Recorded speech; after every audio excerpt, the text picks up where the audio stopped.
All right, welcome everybody. I am Love Coach Scott Catamas, and welcome to the Awakening World. I'm especially excited because we are now carrying the Awakening World all three shows every weekend on Unify, and this is kind of our debut of the Awakening World on Friday night on Unify. So, welcome everybody on Facebook watching us, whether you're watching on Unify or Love Coach Academy or Global Peace Tribe. And you can still come on into our Zoom room. It's easy. Just go to globalpeacetribe.com, register, you'll get a link, and you can come on into the Zoom room where we're going to be directly interacting. And we're going to have a lot of Q&A. We've got a wonderful set of guests. I'm going to briefly show you our guests, and then I'm going to play a really fun video. But first and always foremost, there she is. She's back after a hiatus of a month. Welcome back, Trish. Thank you very much, Scott. It's nice to be here tonight and to especially be, here holding the container for such a powerful topic and something deeply close to my heart. I think that we all can be a more loving collective if we just open our ears and open our hearts. Absolutely. And we have also with us one of my oldest friends. This is Roshala DeMarcus, and Roshala and I have been making mischief together for decades. I'll just leave it at that. And she is really, for me, of all the people I know, the most extraordinary example of a community activist, someone who's very dedicated to her community, in her case, Marin City. And we're going to hear all about that and the work she's doing, and how I believe that Roshala is carrying the vision of Martin Luther King very much through her work. Just joining us, and I didn't know she was going to be with us tonight, but I'm delighted. We've got Antoinette with us. And Antoinette is who we are actually, so she's with us, so now we'll get to hear from her. And also, we are doing fundraising for Antoinette and what she's all about this weekend. So happy to have you with us, Antoinette. It's a wonderful surprise. And we also Thank you have, for having me. we love you. We absolutely love you. And I'm going to show a video that you might recognize in a few minutes. And then the last official presenter tonight is Becky Suzik. And Becky is, would it be right to say, the co-creator, the co-founder of the MLK Beloved Community Convergence? I'm a co-creator. Co-creator. John Raymer is the idea from Compassion Games, and I'm supporting him, partner in love here for the MLK Convergence. Looking forward to sharing about it. Thank you for inviting me. Absolutely. It's great to have you. And welcome, everybody, all the people in our Zoom room. I see a lot of our familiar friends that are with us, and I see some new friends that are with us as well. It's always fun. Let's get that chat box going. You can always start by telling us your name and where you are geographically. But this weekend is all about Martin Luther King's legacy, what he means to us. And so I would love for you to put into the chat box what his legacy means to you, what his vision means to you. I see we've got two wonderful leaders, Jerry Anderson, that wild mystic abbot. I'll put the spotlight on him for a minute. And we've also got Deborah Moldow, who is going to be actually my guest in this show a week from now. But Reverend Deb, and Jerry, definitely would love to hear from you sometime tonight as well, kind of what Martin Luther King has meant to you, how he's inspired you. So that's really what we're going to be talking about. And to get that started, I am going to play a wonderful video to kind of get us going.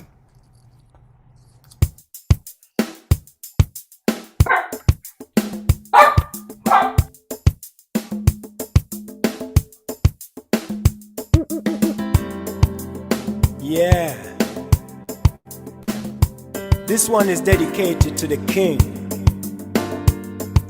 Martin Luther King, our civil rights champion. Understand me, no man. And this one is dedicated to all the people all over the world, to every man and woman, every boy and girl. To everyone who believes that equal rights and justice should apply to all, regardless of our color, class, or creed. This one's for Martin Luther King, our frontline soldier, Martin Luther King, our peaceful warrior, Martin Luther King, our civil rights leader, Martin Luther King. This one's for him. Well, just like MLK, I have a dream today. And like Bob Marley, I got so much things to say. Hey, wanna talk about empathy, equity and equality. Wanna talk about ending war and how to end poverty, how to end racial hate and police brutality. Cause where there's no justice, oh Jah, there can be no peace. Seems like humanity is in a state of emergency. We need more ethical leaders with a sense of integrity, like Martin Luther King, our frontline soldier, Martin Luther King, our peaceful warrior, Martin Luther King, our civil rights leader, Martin Luther King. This one's for him. You see, there are so many problems, and we need some solutions. Yes, let's get together now and start a love revolution. And we can't stop, no we can't slow up. We gotta keep pressing on. If you can't run then walk, can't walk then it's time to crawl. He said, hate cannot drive out hate, only love can do that. Darkness can't drive out darkness, only light can do that. He said, injustice anywhere is a threat to justice everywhere. I've decided to stick with love, hate is too much to bear. He said, you can kill the dreamer, but you can't kill the dream. You see, unconditional love will rule in eternity. He said, the time is always ripe to do what is right. Lord, I hear the voice of Jesus say, don't give up the fight. He said, where do we go from here? Chaos or community, my people. Instead of fighting each other, show some unity. He said, we fight injustice with civil disobedience. So speak up, don't be silent, and always remain non-violent. Yeah, let's work it out, don't fight it out. Come on everybody, let me hear you sing it. Let's work it out, don't fight it out. This one is for the king. Let's work it out, don't fight it out. Come on everybody, one more time.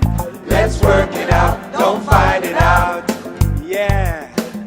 This one's for Martin Luther King, our frontline soldier, Martin Luther King, our peaceful warrior, Martin Luther King, our civil rights leader, Martin Luther King. This one's for him. This one's for Martin Luther King, our frontline soldier, Martin Luther King, our peaceful warrior, Martin Luther King, our civil rights leader, Martin Luther King. This one's for him. I have a dream that one day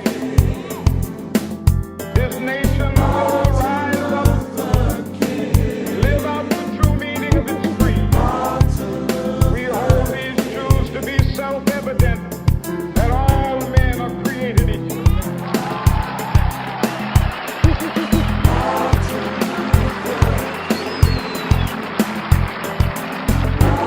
I have a dream that one day on the road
Who doesn't have tears right now?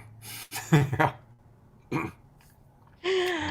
Oh my gosh, that just made me so emotional. Wow. Ooh, let me just breathe. Ooh, child. Yeah. It's like Pato's music gets us going, and then when we, hear his words, it's just like it's overwhelming.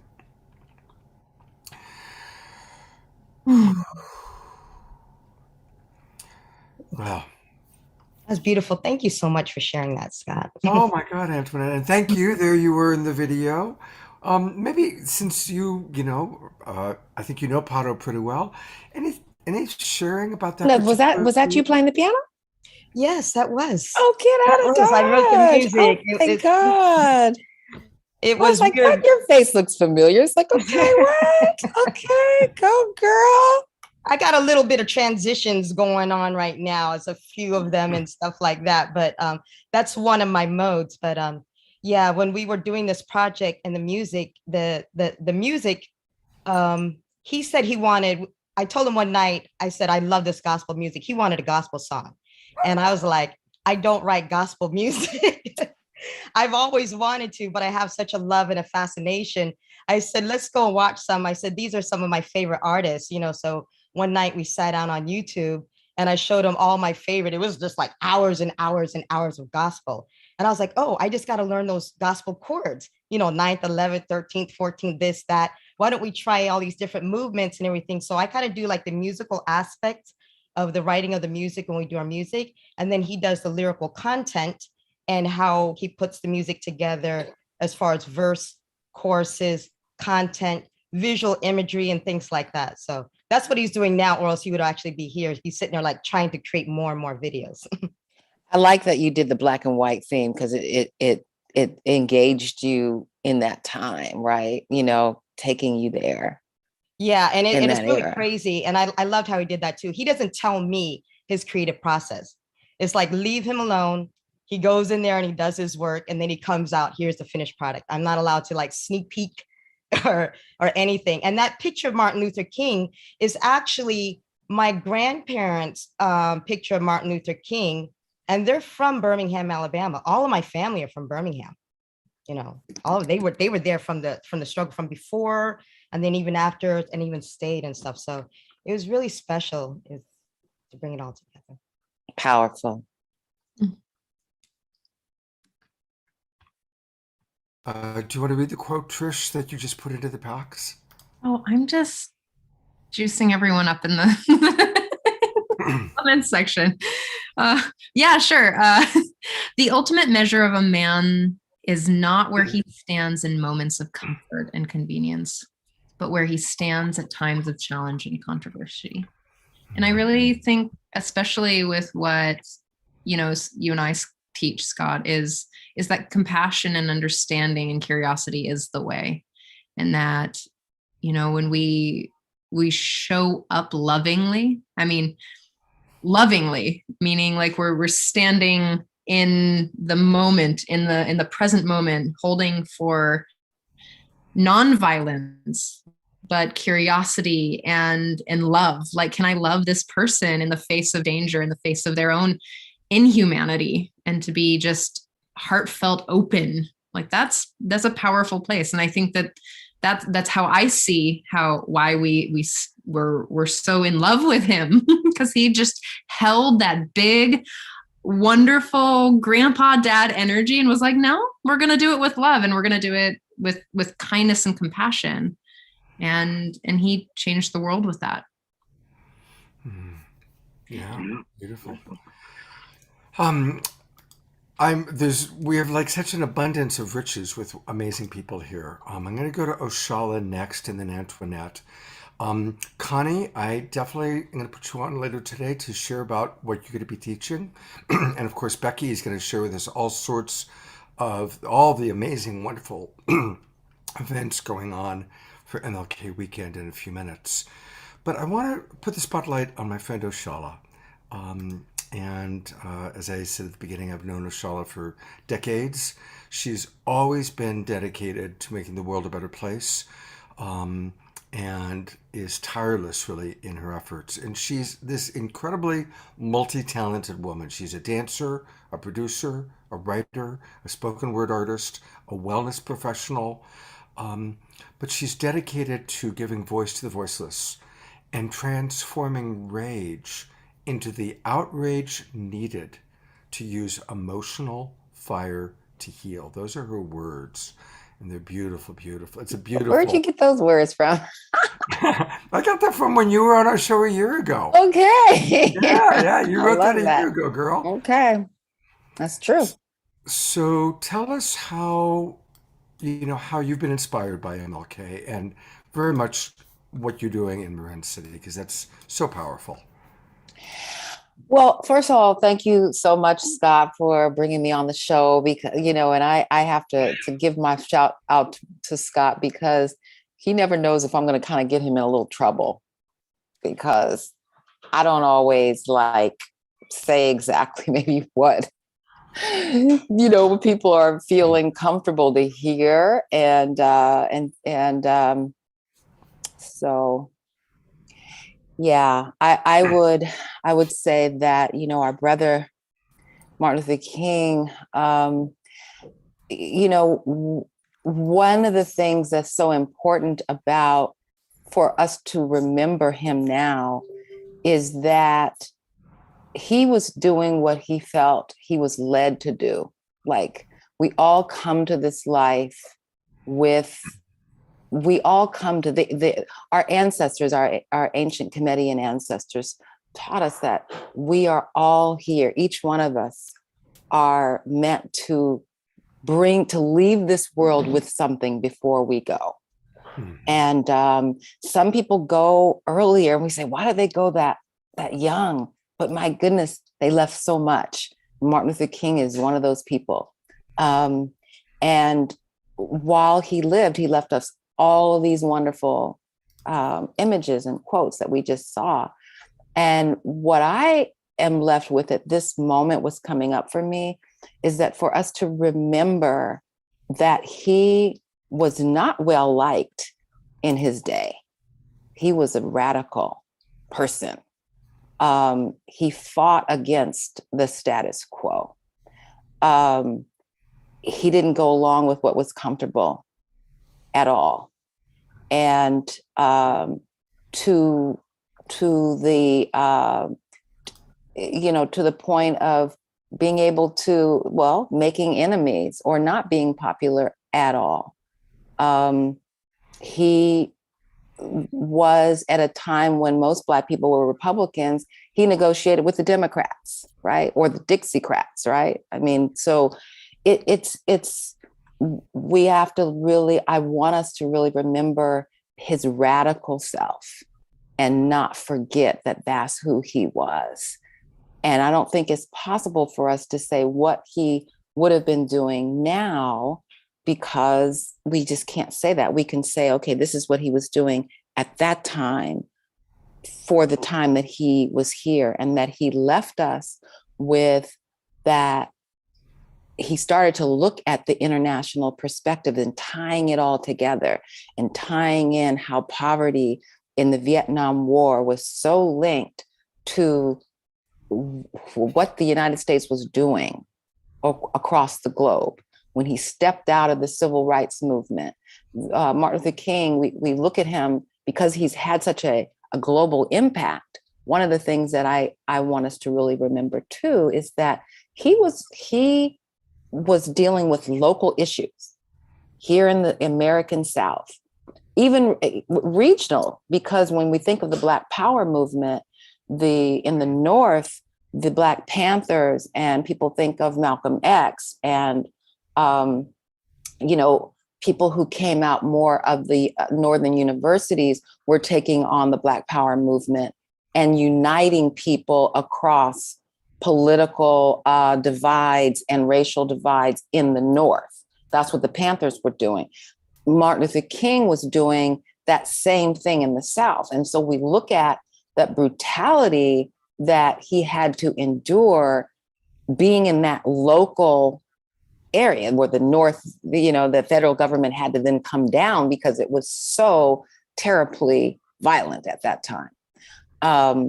So I would say that Martin Luther King was very much think global, act local activist. When he started really acting more global is when he became a threat to the imperialist government, which is the government that we live under and that we still live under. Yeah.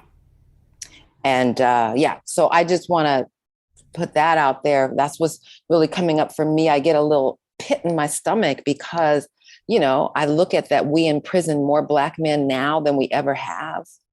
That the attack on the Black family is more intense than it ever has. That when we look out on the streets, I mean, I don't like to think for what Martin Luther King would be looking at now, but for him to see how poverty has completely gotten out of control in this country, completely gotten out of control, where whole families are living on the street. So at the same time that we celebrate kind of that part of him that, make us feel good. I think it's really important for us to then be where we are and look around and whoa, what are the feet that he walked in, the path that he showed us? How are we going to step up into that path and do things that are not comfortable, say things that are not comfortable to others, and have some real conversations so that we can really get past some of the stuckness that we have a tendency to get into. Well, that's love. Love is having the hard conversations. Love is showing up and being honest. It's really about showing up to you in your love, right? I trust you more, Roshala, to just lay it down straight for me.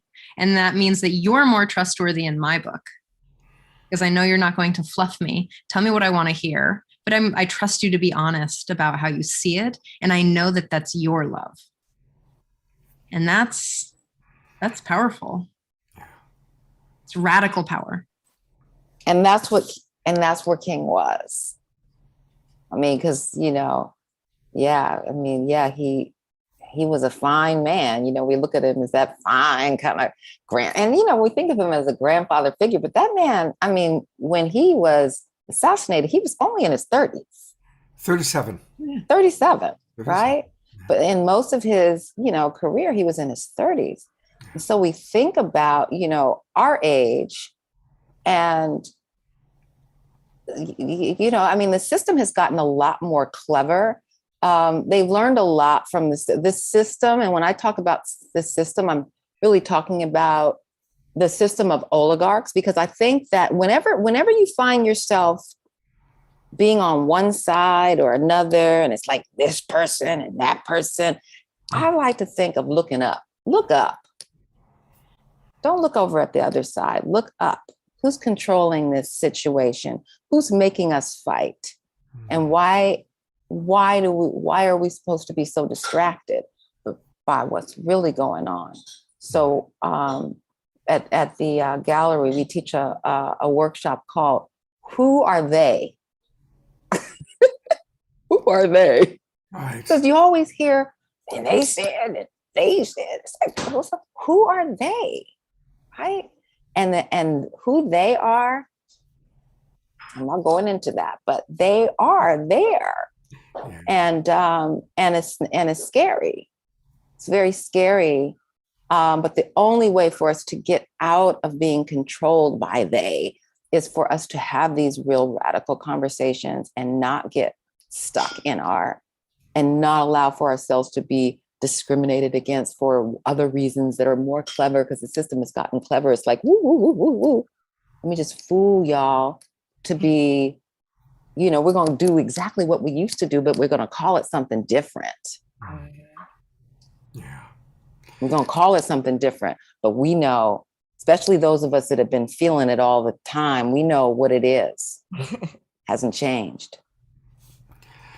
I'm going to read a couple comments from our people, and then I want to bring on Antoinette to dialogue a little bit with you, actually, Roshala, and then we'll. I get would to love Becky. to. That is my Oh. girl right now. Yeah, no, I mean, being able Where's your to hand? introduce Where's your hand? Antoinette Where's your to hand? Where's your Roshala, hand? Yeah, no, I'm Somebody going else is going to spotlight you speak both. some There more you go. truth. It's like I'm waiting for that. I So, told Scott, I'm sorry if I get you in trouble, Scott. Like no, I that's said. okay. Just I know that you have memorized the Facebook community standards. So no, just joking. I was going to say I haven't. She knows. Nobody she has knows because there's they a don't different tell you what they standard. are. There's a They keep different changing. standard. There's a different standard for us, for me and her, than for you. You Yeah, know? I bet. So I bet. yeah, we know which ones, we know which waves to ride. So. And they keep changing. Yeah. All right. So a few comments from people, and then I've got a question for the two of you together. On Unify, Tracy writes, may we all join as one people. Thank you, Dr. Martin Luther King. Let's share the dream together. Pamela responded to something you said, Roshala. She said, being comfortable doesn't usually get us anywhere. Mhm. Yeah. And let's talk about influences. Susan Woolridge in our Zoom room talks about how Martin Luther King was influenced by Gandhi and Gandhi was influenced by Thoreau. And then Antoinette, you took it a step further and talked about the influence of Jesus the Christ on Martin Luther King. And it's interesting, tomorrow I'll be playing a little segment of a video interview with Reverend Michael Beckwith talking about when he was a 10-year-old boy and he met Martin Luther King and Martin Luther King's influences. And so it's beautiful how everybody is influenced by these amazing beings. And like Roshala pointed out, these beings that did some of the most amazing work just when they were young men, 20s and 30s. So on that, because I respect both of you so much, I'd love to hear how you are personally influenced, whether it's by Martin Luther King or if you want to draw upon other influences, because you both are activists that are very effective. And so I'd love to hear about your influences and how that drives you. Thank you. Thank you. I have a lot of different influences, so I don't use them all as one, especially when it comes to our movement. Like for me personally, it wasn't just Martin Luther King, but it was also Malcolm X, and it was also Medgar Evers. It was also Marcus Garvey. It was Frederick Douglass. It's like a lot of different things. And it was so funny because when I started the organization, I had these other women. I was like, all right, you be Malcolm and I'll go Farrakhan, and then you be whatever. And then if it gets whatever, then we'll switch up the roles a little bit. Because I know when you're sitting there trying to get the message across, sometimes people sit there and say, all right, you got to tone it down and bring it more like Martin. But Martin said it the same way Farrakhan said it, and the same way Marcus Garvey said it, but just in the way that of his own personality. So many people have so many different personalities. So when I said that Martin Luther was influenced by Jesus, he said it. The man was a Christian pastor. He went to seminary school. His father was a minister. Everybody in Birmingham is a minister. There's churches all up and down. Their influence, if you're not influenced by Jesus Christ, then you're not in Alabama. I mean, if you ask Amen. family, Amen. Amen. we have Amen. to get back to Amen. the truth again. Amen. And this is the thing why I've had to start getting into this more recently and lately, is because we've been feeling like our holiday weekend has been hijacked. I have to be honest here, and I have to be truthful. I may be emotional because I might be medicated. Who knows? Anyway, the honesty is, though, we have to be honest and truthful, because the truth and the honest conversations are not going to get us anywhere if we're always sitting there pretending that everything is okay. Everything is not okay. We are not all one. We are not all cosmic in the universe, and we're not all these different things, because we can look outside the window and see that these things, they're happening, but they're not happening at the rate that we should actually be seeing them happening. It is, when Martin Luther King was killed, I wasn't even born yet. It is 53 years later 53 years later. And this is why I have the inspiration. It's not because he said beautiful and wonderful things. It's because the things that he said were trying to make a difference. The things that he said they were trying to make a difference. He said, let's go and get that check. Nobody ever wants to talk every weekend about, he said, let's go to Washington and get that check. All the reparations are being made in so many different forms. They're not being made in the forms that are going back to our communities. Even though all these things that we're talking about MLK are in all these different communities, but they're not being in our own communities to sit there and address all the other communities. And these things are not being addressed to where are all these communities coming together and what are the actual things that we're actually doing together right now. You know, what are we doing tomorrow? And what did we do yesterday? And what is the progress that we made from yesterday until today? So while we reiterate the words yesterday, today, and tomorrow, and continue on with those things, and we all want to feel good and kumbaya, until next year, if we have to see another death, another discrimination, another loss of life, another thing, then we haven't achieved anything, and his dream is still sitting there right where he left it, on deaf ears, until it actually becomes into action of loving service. So that inspiration for me of Martin Luther King and why this is so important. And even though, and Scott wasn't expecting me to be here tonight, you know, I wasn't expecting, but I was like, if we gonna talk about MLK, then we gonna be here to talk about MLK.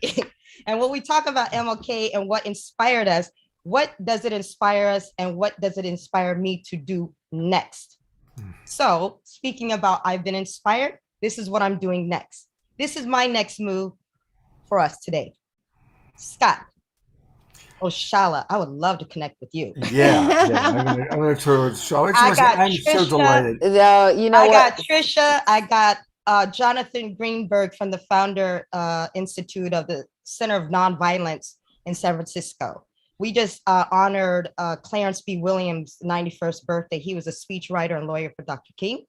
And a lot of people don't sit there and say it's like he's influenced by Gandhi.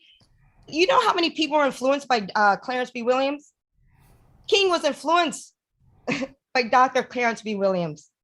It wasn't the other way around. It was that way. He's influenced so many other people, but he's the charismatic face.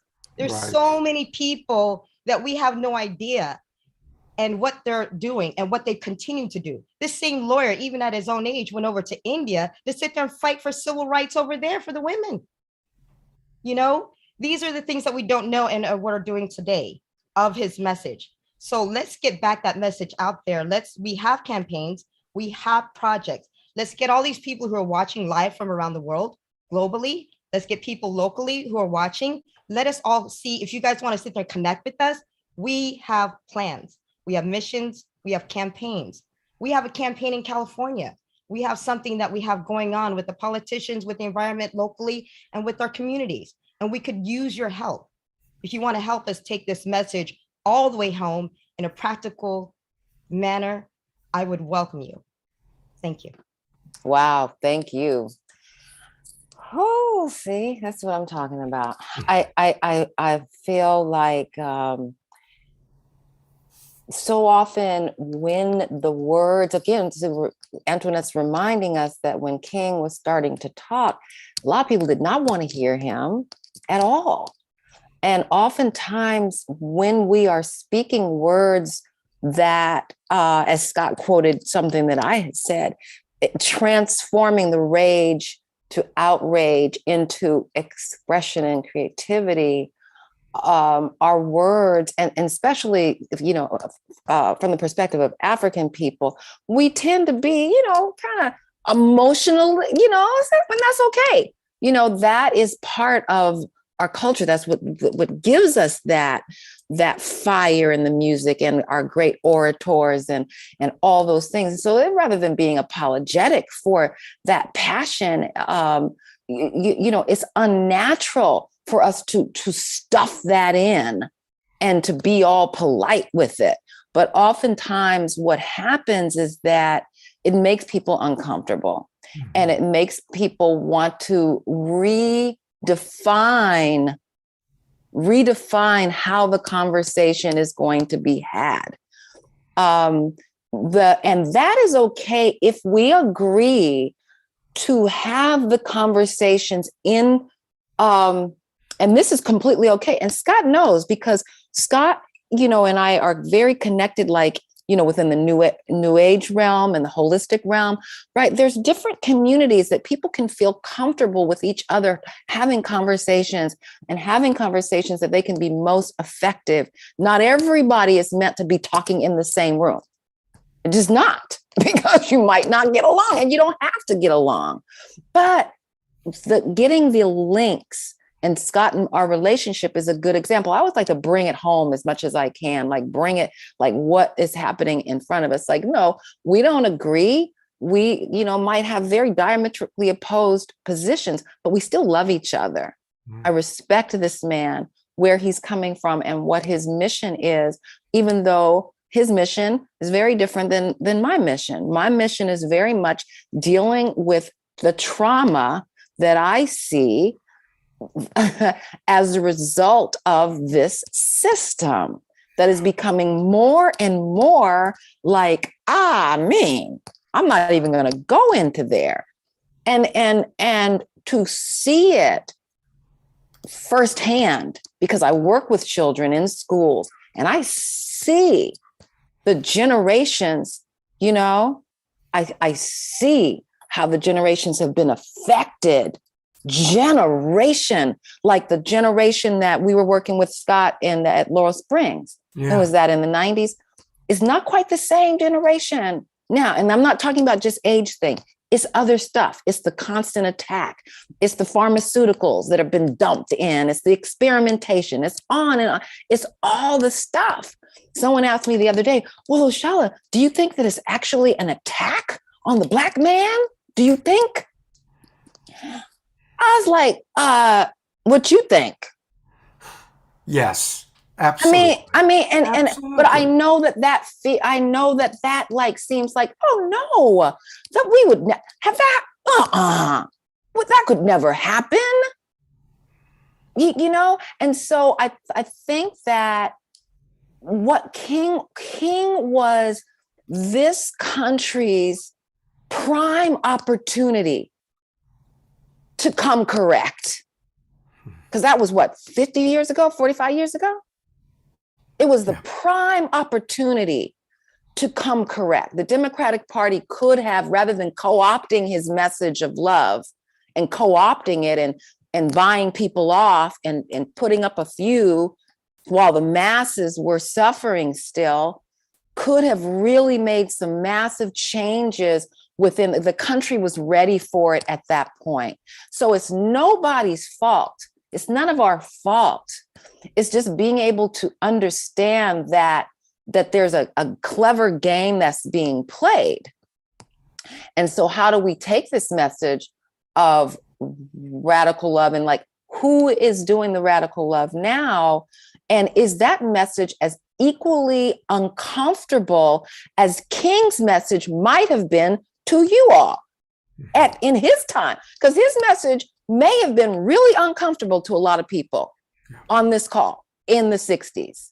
Because it's like, what is that Black man? I thought, what are they talking about? He just made it kind of cool and acceptable, to do that at this point. So I think that what we have to get comfortable with for love is to say, well, who is coming from those radical places? Who is making me feel uncomfortable? Why are they making me feel uncomfortable? Is even what they said, do I really know what they said? Have I listened to what they said? Or am I just hearing what someone else on the news said about what they said? Do I even know who this person is?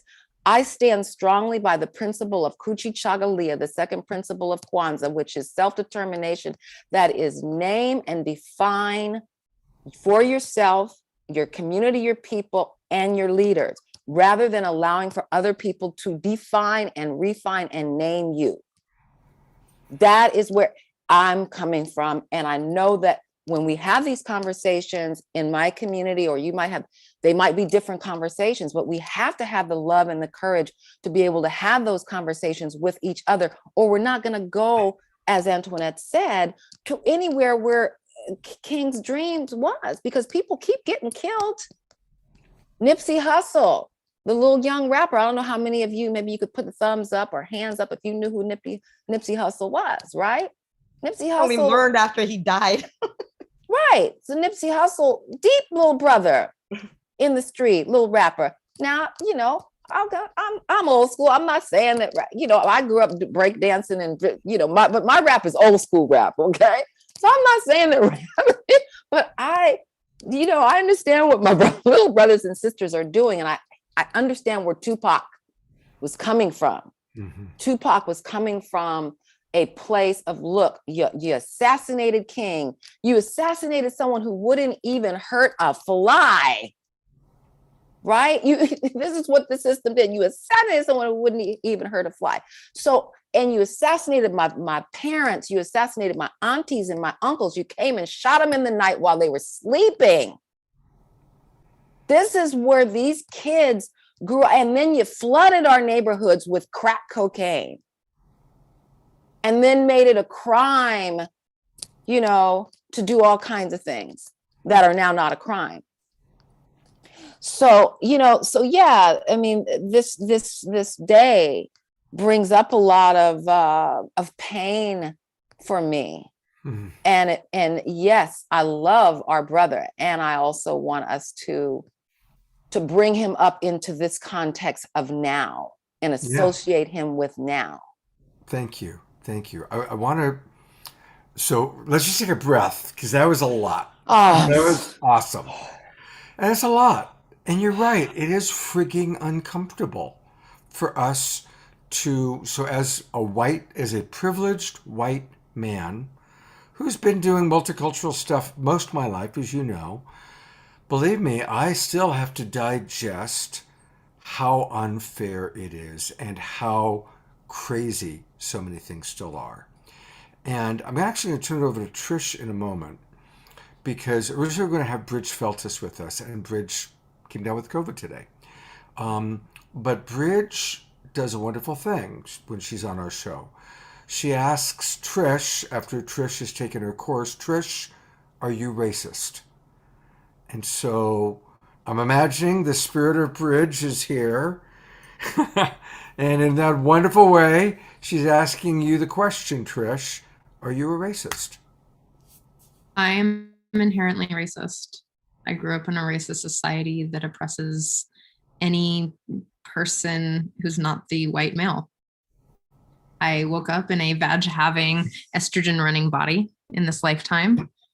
And I grew up to some very poor people.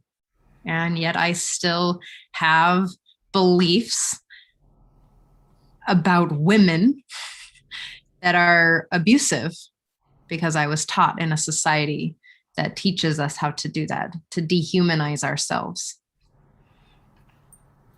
I'm actually taking Bridget's course again for the second time. Because the first time was I felt like I had done some anti-racism work before, but the way her course is set up is very specifically to touch you in your heart and to humanize the way that we are in the world, who we are. And I'm taking it again because I want to sit from this perspective now, from a slightly more or less filtered perspective and a slightly more loving perspective. And loving meaning like I'm willing to stand up to the people in my life and be like, hey, have you considered that you're running a system that's been running for this long, like long. And are you willing to just look for a moment at what you're participating in, even though as a liberal, white, Bay Area person with lots of money and made it themselves, like, are you willing to look at the places where you're still perpetuating harm? Mm-hmm. Not only in Black communities, but in communities all over the world. Women, like, how do you treat women? And, after Bridget's course, I stopped my courses. I stopped teaching so that I could really restructure and learn from more Black teachers, more teachers of color of all over, because what I'm realizing is the psychology-based information is all from a white male perspective, and it's called medical racism, where it started as a way of getting the demons out of people. So I was like, oh my God, slow down. So what it gave me is an opportunity to be more loving, to stop and be like, whoa, I want to show up in a way that's heartfelt and heart-centered and collaborative and protective. I want a triple win. I want what's good for me and what's good for you and what's good for everyone, because unless we're starting to think about that, nothing's changing. MLK spoke about this, 60 years ago? 60 years ago, and look at where we're still at. Y'all, come on. Like, it's now. Like, now, right now. So I invite you to take Bridget's course and reach out to me if you want a discount. I'm in fact, I more than invite you. I double dog dare you. And I would like to share a little bit about something I saw today, as well as this an okay time, Scott? Sure, go for it. So if you're in Oakland, go to the Oakland Museum. And they are running an Afrofuturism exhibit, and it is stunning, like breathtaking, beautiful, like light you on fire. It's so like relatable, right? And I took a couple pictures, and I'm going to share them because it just touched me so deeply that I thought you all might enjoy some of these beautiful, profound moments. Okay. And as she's pulling I'm still learning after all this time.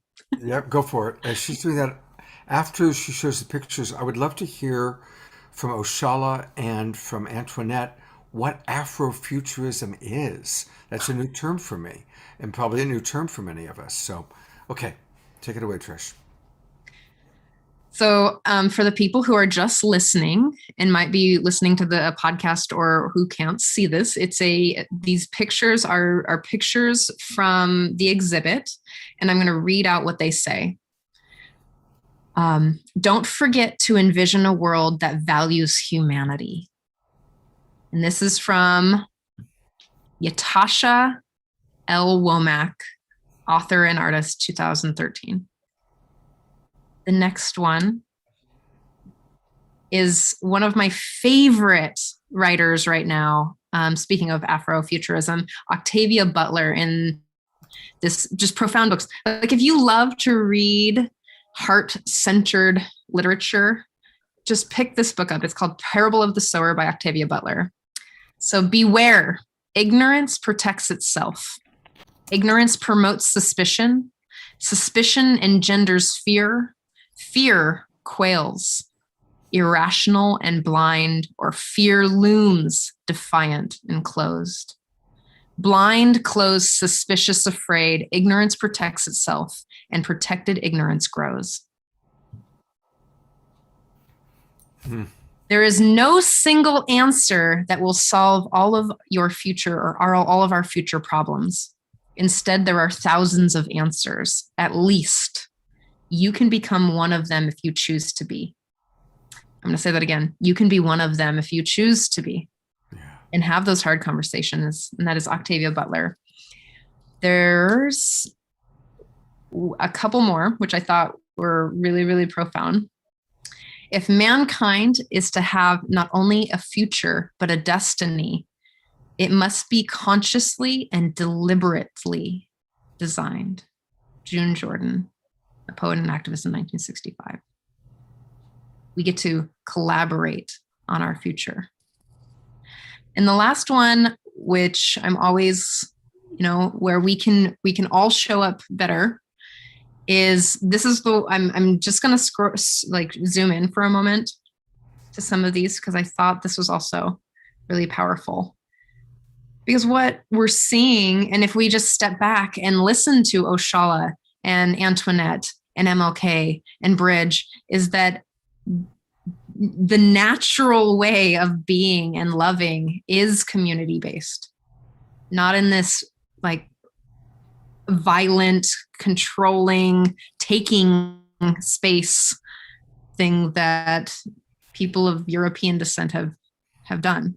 So to create circles, not lines, choose critical conversations over critical mass, move at the speed of trust, be humble learners who practice deep listening, celebrate, catalyze, and amplify Black joy, plan and design with, center lived experience, seek people at the margins, reckon with the past to build the future, protect and strengthen culture, cultivate wealth in all of our communities, foster personal and communal evolution, promote excellence, and manifest the future. If you want to see more of this, I'll be making a post later.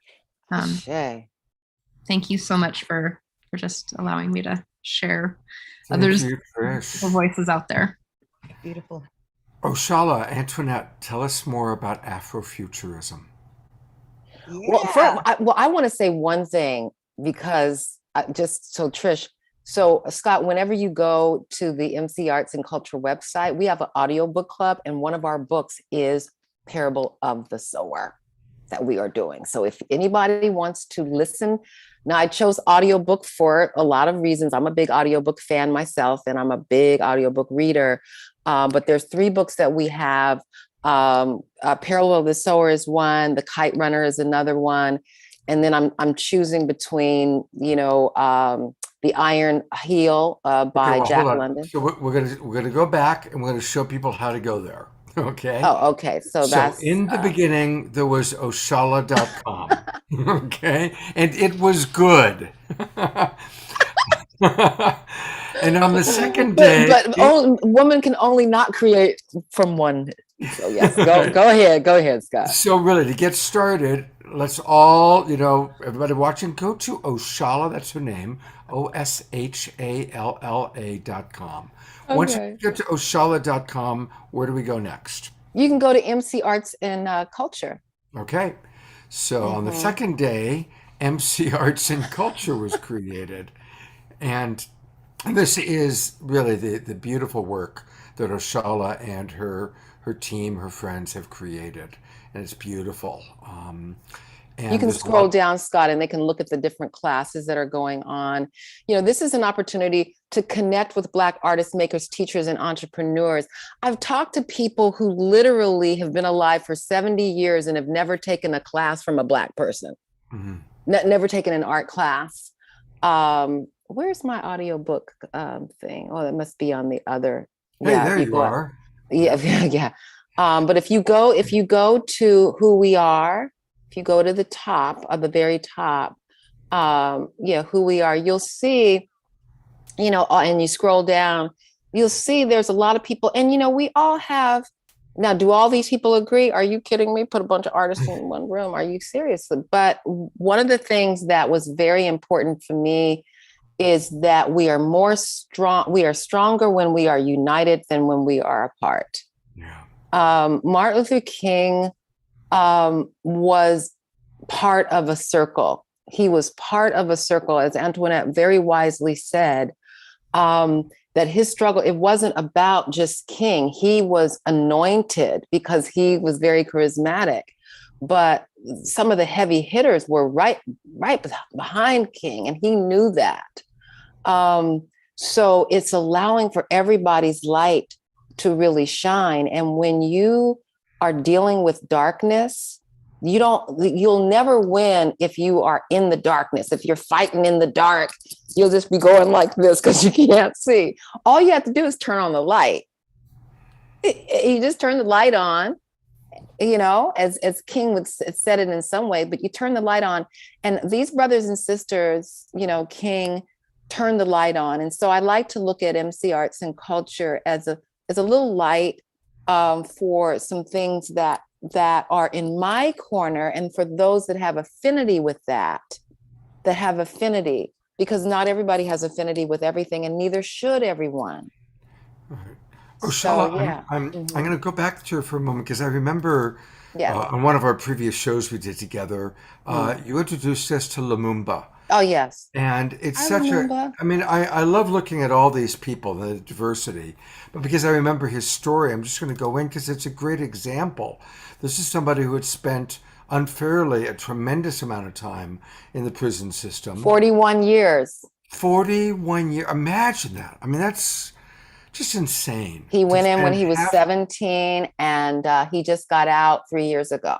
Right. And you've given him an opportunity in your art gallery, and look at his beautiful work that he's done. Uh-oh. It's not there. Oh, well. But there are, most of your artists, we click there and then we get to see Yes. the art that they've created, including a man who was in prison for 41 years. Yes. And, Yes. Thank you for providing an opportunity. And I'll fix that link. So Yeah, now inevitable. The one that yeah, I choose. the one that you choose. So Always. I just want, first of all, everybody that's on this call, I want to just thank you all for just coming in, supporting the work that Trish and Scott are doing. You're continuing to do the work within your community, and also to be open to expanding and having broader conversations. And so I appreciate all of you that are on this call and hearing what it is that we are talking about tonight. Mm-hmm. Thank you. In a minute, I'm going to go to Antoinette and then to Becky. But, I want to talk about discomfort. And thank you, Roshala, and thank you, Antoinette, for talking about discomfort. When we changed the name to the Awakening World, and I want to thank Trish because she really helped make that happen. Waking up is not comfortable. Huh. Tell them why.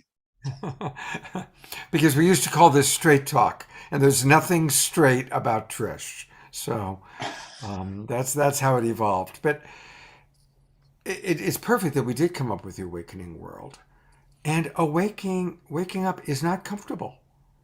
It's actually very uncomfortable when we wake up and we realize, oh my God, look at what we've been doing to the planet.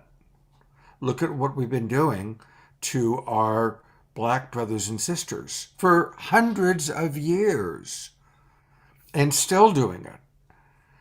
Look at what we're doing in so many areas where there is not racial or social justice. And so this Awakening World series is taking what started with Saturday Night Live and then Straight Talk and my Sacred Sunday show. And now that's why every weekend we're choosing a topic and we're going deeper into the topic. And I definitely always want to, when people say, well, what is the Awakening World? The two words are information and inspiration. And really, Antoinette, Roshala, Becky, Trish, what I love about all of you is that you want to inform people, but God bless you, you've learned how to do it in an inspiring way, right? And that is the trick, and thank you to all the people that come every week. I love what Mark Danisovsky wrote last week. He said, on Friday night, I come and I get my mission for the next week. And I thought that was pretty cool. So, Antoinette, what's alive for you to share next? All right. Well, I just wanted to comment first on you wanted to ask about Afrofuturism. Yeah. And then Trish, I'm so glad that you're taking that course. And Roshala, thank you so much for reminding folks that we are not a monolith. Hold on a second. Who is that good-looking guy? Hold on a second. Hey, hi. Hey, it's a Pato sighting. The spirit of Pato is coming in. Hey, buddy. His head just something like this hovered.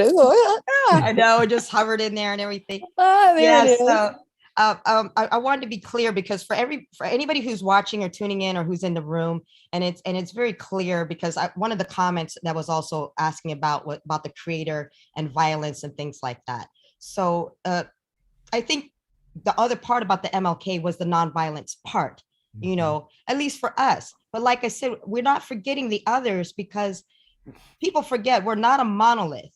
So if we're switching up in roles, does it mean that I'm always going to be MLK? Because some days I want to be Farrakhan and some days I'm going to be Malcolm X, depending on my mood or whatever we're dealing with. But the point is that man used to keep a gun in his home. I don't do guns, that's not my kind of thing. But so we don't know exactly where they are as far as like defending yourself and also being nonviolent. Everything is a shade of gray. The same thing like with riots and violence. The whole reason when I met Scott last year was because of all the riots last year. Right. Every city was on fire and around us in a 30-mile radius and or 40-mile radius, an hour radius or whatever, all of SoCal, except for the event that we actually held in our own city, which was nonviolent, But then I had to go and remind people that King was speaking that the riot is the language of the unheard. People still did not get it. Here comes everybody running around. It's like MLK, peace. Can't you be like MLK? And I'm like, all these people talking about how they love MLK. I don't see not one person that ever said that they didn't support him when we all knew that everybody was not supporting MLK back then. Where are all those people today? But everybody was all behind him then. He was saying the same thing. So what was offensive to the people back then is the offensive things that we're saying now, but it's really not offensive. It's really just the truth. The truth is that we have to take things, and it's frustrating because if people think that Black people want to act violent, they're again putting us into a box that we're all the same monolith because they saw that. We're different kinds of people. We have different reactions. We always want nonviolence. But when we say it's the unheard, obviously you didn't hear us when we were being nonviolent. You didn't hear us when we knelt. You didn't hear us when we prayed. You didn't hear us when we sang. You didn't hear us when we marched. You didn't hear us when we broke the window. You didn't hear us when we, burned down the building. You didn't hear us when we stole. You didn't even hear us when somebody got killed. It's like when you heard is when somebody else, not one of us, gets involved. And it takes it to that level. Then they start listening because we got to remember, again, MLK, they didn't stop. The violence didn't start to cease a little bit. They didn't change the voting rights laws or anything like that until those two white guys went missing, down in Mississippi. All those Black people who've been missing for all those years, they never did anything. And then once those two white kids went missing, they sent hundreds and thousands of people down there. And all of a sudden, all the white people went down there. So we got to do something about this and do this now and end this now. So nothing has changed all now. We still have the violence. It wasn't until when all the white women started getting beat up and tear gassed up there in Oregon, and other people, then they started taking notice. Last year, then all of a sudden, all the companies, we stand in solidarity with our brothers and sisters. We stand in solidarity. All the corporations, all the banks, all the government officials, everybody put out statements. All this defunding, all these different things started happening. We started to think something was happening. This mental anguish and post-stress disorder is emotional. I think I wore myself ragged just from everybody's drama of things not moving. So I took some time off, it's like a lot of things I got heavily invested. And that's the thing, because we're always heavily invested. It's like what they say, you're always talking about race. It's like when that race card stops getting dealt, then I don't have to deal it anymore. I would like to think about something else. I would like to do something else. I would like to think that when I do go up to Oakland and the Afrofuturism, and I'm so glad that they have that there. So Afrofuturism is, we're not a monolith. We love sci-fi. We love New Age. We love the cosmos. We love Bob Saget. We love the universe. We love Gaia. We like Friends. We like science. We like voodoo. We like all kinds of different things. But you won't know that about us until you get to know us. So like Pato said, just saying he was the only Black person at the funeral. I'm the only Black person at this thing. Why are we always got to be the only Black people at certain things? You got to get to know some more Black people. I hope y'all come back next time with some more Black people. I hope every single one of y'all watching go to a Juneteenth event this year. Yes. Please tell me go to a Juneteenth event. Go and eat some African-American food.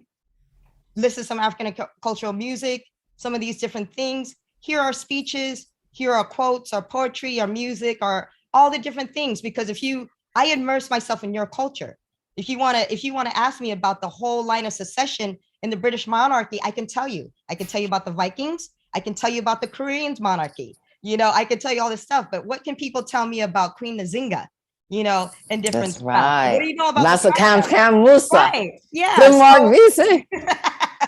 Yeah, Ubuntu, that Kwanzaa is open for everybody. Yes. Juneteenth is open for everybody. MLK is open for everybody. So immerse yourself into our culture, just like we immerse yourselves into your cultures. We immerse ourselves into the Native Americans, into the white cultures, into the Latin, into the indigenous, into the Latinos, and the different things. We want to be a part of everybody, and we want everybody to be a part of us as well. And we're just not seeing that part of it yet. I'm still not feeling all of that community yet, but I'm getting there, because just like you said, there's wonderful people like Scott and Trish hosting. Because when I said, Scott, I said, promise me this, promise me you'll have Black people on your show every month.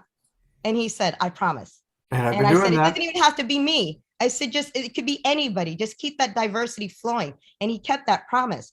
And Trish, she took that course, and I'm so glad. I know it wasn't easy, but keep taking it, because I tell even Black people, we don't even know all of our own history.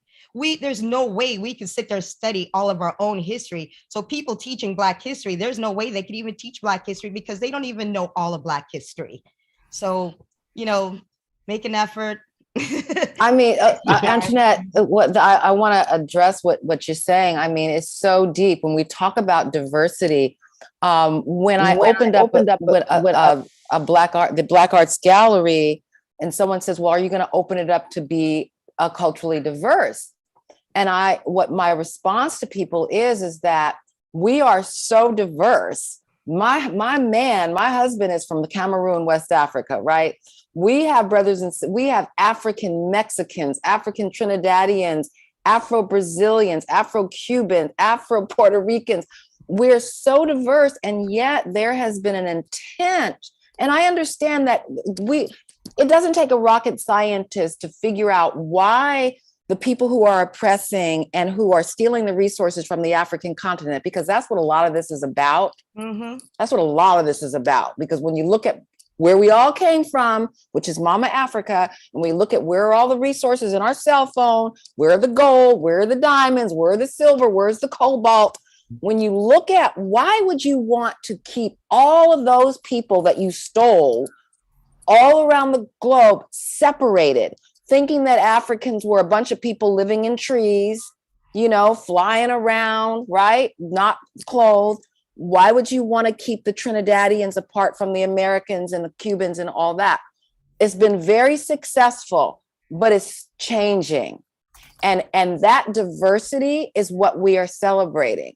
The world is changing as well. And Trish, what you're dealing with women, and I just want to bring in the indigenous, the land, the Ohlone land, which I stand on right now, the Ohlone and the Miwok Indians, for those who are in Marin, and the trauma, talk about trauma of just losing just all of your people. But at least you got your land that you're on, that is it being recognized, right?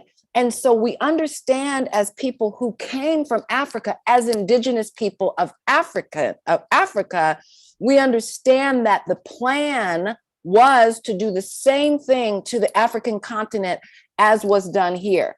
When people say, well, how could that be? Well, look at Canada, look at the United States, look at the islands, how was that done? That was pretty huge. You could say, wow, how did this little continent, how was that able to happen? The only thing we can say is that it was prophecy. We can look at it from really a metaphysical, most high, it was prophecy meant to happen. It was meant to happen so that we are all here now, as it was in the beginning, so shall it be in the end. And no one here is wrong.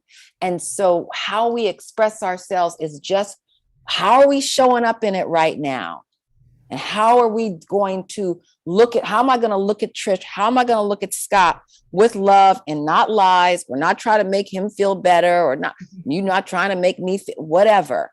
How can we say those truths that I just said, and to say, oh, Charlie, that's not true. You can say that to me and we can have a debate. I don't mind debating. Anyway, I've said enough. I love what you're saying. I think I just need Roshala's artwork. I'm sorry. I just need Roshala's artwork. All that art is amazing. It's just beautiful. We got to showcase that. That's amazing. We will. Yeah. We'll go back to that for a moment. But Trish, she started to say. Well, I'm loving what you're saying, and it's not about, like, can we hold? There's 7.8 billion realities on this planet. Can we hold all of those billion realities in loving compassion? Yes, I think it's possible, and it's about doing the inner work on ourselves. I just want to like blatantly say that white supremacy also hurts white people. Tell me, for all of you people watching, okay, white people, where do you come from? What are your ancestral? What are your rituals? That's a What was beautiful passed down? What were your question. traditions? Right. Now that's one of the Bridges things. Is she's like, I go out and look, and I stopped and I went home to be with my grandmother. She's like 89. She's old. Grandma. And she started telling me stories about our ancestry, about my grandfather getting on a boat from Ireland when he was 6 in 1906. And then we started going back and back and back. And I was like, wow. It just blew me away that I had been washed away in this quote unquote whiteness. And I lost so many pieces of my family. Mm-hmm. And so it's so important that we do this work, that we show up, and that we feel the anger and the feelings and the rage and the upset and the love and the joy, because that's the system is created. The quote unquote system of oppression and colonization is to dehumanize us and to disembody us, make us hate our bodies and our truth and our love. And so when we show up in love and really connect to each other, and I'm talking about the love that Roshala and Antoinette are talking about, not this like, oh my God, it's so cute and good and yummy kind of love. Like, it's not that. That's not love. It's called spiritual bypassing. But there is a way to do it. And it really is taking a step back and taking courses and promoting Antoinette's work. And it's about, bringing up the voices who haven't been heard, including Sharif's. Just saying. We will get to Sharif. There's so much to do. And I want to hear from Pato in a moment, if that's okay. But I want to acknowledge we've got a dynamic conversation going on in our Unify thread. And I do want to read a couple comments from people, and then I want to talk about our fundraising for this weekend, and then I want to turn it over to Pato for a moment. Doug from Unify, these are a few comments from Unify. Doug writes, every act of kindness is a vote. Thank you for this awareness. People wanting to know how they can help, and I'm going to tell you in a moment how you can help through our fundraiser. And there's actually a beautiful prayer. Sam Nyagawanda, I hope I pronounced that correctly, wrote, Lord, my Father, hear my prayer for you. Hear my prayer for those who are doing your work in your name. Give them strength and courage. Give them love and guidance. For I know they pray also for me, Lord, and I wish to do the same for them. Give them grace in Jesus' name. Thank you for bringing prayer into this. Thank you. Pegasus in our Zoom room now, a lot going on in our Zoom room, wrote, Antoinette, you're right about the murders and attention paid to communities or not. It's the same thing with women. The media pays attention when a white woman disappears, but all the murdered and missing Indigenous women are still invisible to the mainstream, which is that's a whole other thing. It's absolutely true. It is absolutely true. And everybody's been talking about it, and they don't talk about it enough. And then the thing is, but this is also very tricky too, because when it comes to marginalized communities, people pit marginalized communities against each other. And I've noticed this, I've seen the division between the Black and Indigenous communities, or the Black and Latinos, Hispanic communities, and different communities. And it's like, wait a second, we're all being crapped on right now. Seriously, we all need to come and band together on this. And this was, so we got a lot of work to do. And there's some folks, and within our own community and within our own communities, we do recognize that. We do recognize there's divisions that being stoked amongst each other, the other marginalized groups. So and Trish is right. It does affect everybody, because the woman who doesn't like being called white, nobody's meaning anything offensive by calling a person white, but because it's been taken as such a negative thing, that then every person feels like if a white supremacist does something that's negative, then they feel like all white people are mean and nasty. And we all know that's not true. But then we have to keep going over and over and saying, we don't mean all white people. Every time someone's mad at something a white person does, we always have to go back with the disclaimer, not all white people, because if you know it's not you, we know it's not you. We all know it's not you. So don't take anything. If you haven't done anything wrong, you haven't done anything wrong. But also, if you haven't done anything, you also haven't done anything. Because Martin Luther King, you can't be sitting on the side of fence. You need to pick a side and choose a side and do something. So, and and we agree. Yes, the concept of race was an invention that really just came about maybe 600 years ago with the conquests. So yeah, I agree with you, Nancy, and that no, we are all part of the human race. We all were migrated out of the continent of Africa there's more albinos on the continent of Africa than there are anywhere else in the world. How did we make our migrations into Europe, into Asia, into China? We all did that migration. However, we cannot deny that African peoples and indigenous peoples that were living in certain land masses were enslaved, had land taken away very systematically. And that's not to say that people who were European did not have the same thing happen to them as well. Women were the first colonized. White women were the first, or European women were the first colonized human beings. So we're not saying that this is not a human, this is not something that is across the board, but it was definitely coming along with the patriarchy, the Christianity patriarchy, that came along with that. I'm not going to go there. So can we all be solutionaries right now? One of our artists coined the term solutionary. How can I be a solutionary? Right. And if you wanting to say that, I'm not white or I'm brown, and then, let yourself go toe to toe with other Black and brown people who are considering you white, and then take a stand for that. Let that be a conversation that you have, be able to own that conversation, because we'll have a conversation with you. I'm reminded of when George Floyd was murdered and Black Lives Matter became a slogan. And well-intentioned people said, but all lives matter. Yes, obviously. But you know what? We have not given enough attention to Black lives mattering. So let's spend a big chunk of our energy on Black lives matter, because for way too long they haven't, in our culture and in the way they were treated. And so I just was reminded of that. And people are asking what they can do. And here's what I want to ask people to do.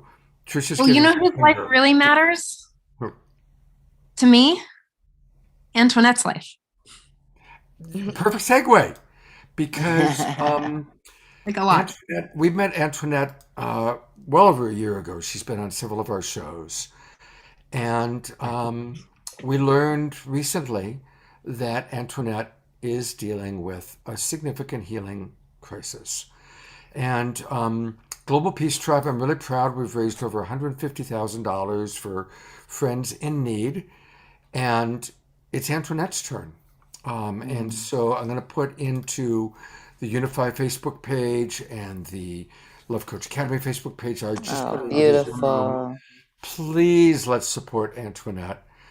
She has received the diagnosis of breast cancer, and she's exploring her different options. But now is the time for us to support Antoinette. And it's not easy for people to ask for money for themselves. I know that Antoinette has raised a lot of money for a lot of other people and a lot of consciousness for a lot of people. But now it's her turn. And so I really want to invite everybody watching, please, whether it's $5, $50, $500. As Lynn Twist always says, think of what your impulse is to give and then stretch. And take the joy of, okay, I was gonna put in 10, but what would it be like to put in 100? I was gonna put in 50. What would it be like to put in 250? And as we stretch, imagine we're stretching our heart and we're embracing the beauty of our heart, the beauty of our desire to support at a bigger level. And I donated initially. I'm going to donate again tonight. And I want to invite everybody, please, please, please. And with that, I'd love to turn it over to Pato for anything, Pato, you want to share about your beloved wife and what's happening for her. I just want to share that, I'm very proud of Antoinette. She's going through a tough time, an uncertain time, but she's focused on her healing. She's focused on doing it her way, doing it the natural way, with God's given ingredients, and not allowing the medical industry to pressure her or influence her. And I support that 100%, and she is actively educating herself every day about health, and she's exercising, which is awesome. And she's changed everything about her dietary way of life, and she's made a lot of changes, put it that way. I'm very, very proud of her. And she's still actively helping people, even though she needs help, she hasn't stopped helping others. So, I'm just very, very, very proud of her. I mean, she showed up tonight. Tomorrow night was the night that we were going to have her on the show. And boom, there she was, one of the first people that came into the room. It was like, oh my God, Antoinette is here tonight. It's the weirdest thing. I read something today, and I'm in several cancer groups. I've had to leave several of them because they were so depressing. And I was like, oh my God, man, these people are going to depress me to death. And I was like, let me just get out of here. Really? Seriously, I've never seen anything so depressing. I'm like, I'm trying to live. I was like, where are the groups where people want to live and stuff? And I was like, all right, let me get out of here. It was Scott's idea to do this GoFundMe because I wasn't even thinking about it. But then once I started doing the research, like Pato said, I spent every day studying cancer. It's like a college course that I took. And then when I started thinking about how I wanted to do it, and I got bullied by the doctor. So if anybody doesn't know, and some of you guys may know, women between the ages, the number one death of women between the ages of 40 and 55 is breast cancer. That's the number one cause of death. And then 40% of Black women don't survive breast cancer. And then when I started looking into that, I was like, why is that they don't survive? What is it about them? It can't really be the genetics that much different, because when we realize, like, we're going to go down that rabbit hole every time they try to, with certain diseases are supposed to only affect certain people, it always backfires and everybody else gets sick. So I decided I wanted to have the choice over my own health. And I didn't like the way that they were treating me in the hospitals. I didn't like the way they treated my father. I've seen what they've done in the medical industry, towards Black people everywhere. And they're always complaining. I saw how they were treating me. I read what they wrote about me. I was like, I'm asking about whether I'm living or dying, and they're dropping the ball because my insurance is not the same as everybody else's insurance. Somebody sent me a recommendation. They're like, oh, my friend is a doctor over at the Hoag Center. And so I went over there. Pato took me to go get a consultation. And I was like, this is where people, they valet their cars over there. I never seen a hospital where people, they valet. You go and valet a car, and they bring you back the car and all this stuff. And I'm like, what is all this bougie niceness? I've never seen this kind of stuff before. The hospitals we see in Brooklyn, when you travel through the snow in Brooklyn, and then the hospitals. And I always knew, go to the hospitals. Don't ever live in a Black neighborhood, live in a mixed neighborhood. So that way you can get decent services. Live where white people live so you can get white people services. Get those types of doctors, and the higher the price if you got to pay for it or whatever they're doing, because they're going to get better services. I had no idea the amount of services and the amount of treatment for cancer patients, for people who have money and privilege, you know, and who have education and who have knowledge.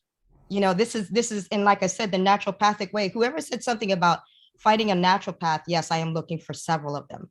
Several, you know, I'm still doing my research. I'm trying to find my own mentor and coach down here.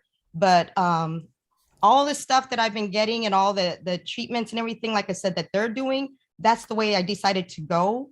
And I feel better already, you know. So if this is how cancer is supposed to feel, where I'm feeling alive and exercising and eating better and changing my diet and meditating and focusing and figuring out ways to live a healthier lifestyle and letting other people know that you can save your life by changing your diet, by changing your lifestyle, by having things like rebounding, by a little bit of exercise, by a little bit of stuff, then, you know, why is it that we just didn't know these things, you know? Mm-hmm.